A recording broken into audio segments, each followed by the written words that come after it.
గౌరవనీయులైన సభాపతి గారికి నా నమస్కారం. నేను ఆంధ్రప్రదేశ్ రాష్ట్ర ముఖ్యమంత్రిని. అధ్యక్ష, మేము ఇచ్చిన ప్రతి హామీలు నెరవేరుస్తున్నాం అధ్యక్ష. ధన్యవాదాలు.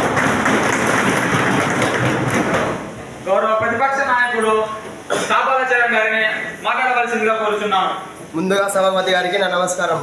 ప్రతిపక్ష నాయకుడు చాబాల చరణ్ అధ్యక్ష ముందుగా సభాపూర్వకంగా చీఫ్ మినిస్టర్ గారిని కొన్ని ప్రశ్నలు అడగాలని అనుమతి కోరుతున్నాను అధ్యక్ష.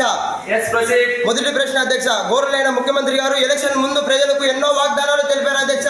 ముఖ్యంగా ఇంట్లో ఎంతమంది పిల్లలు ఉన్న వారందరికీ నీకు 15,000 నీకు 15,000 నీకు 15,000 చెప్పారు అధ్యక్ష. ఎంతమందికి సార్ అధ్యక్ష?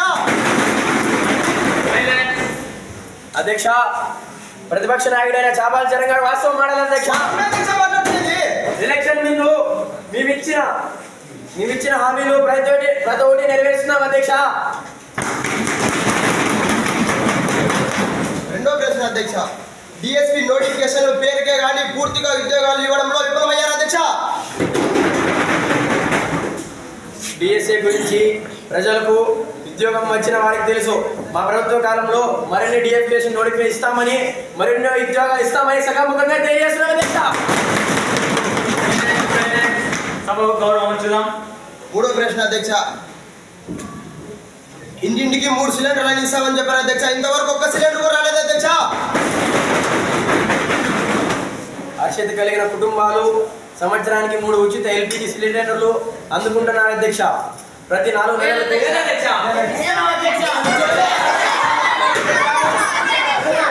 అవునా లేదా?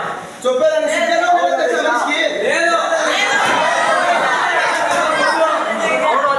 అవును అధికం.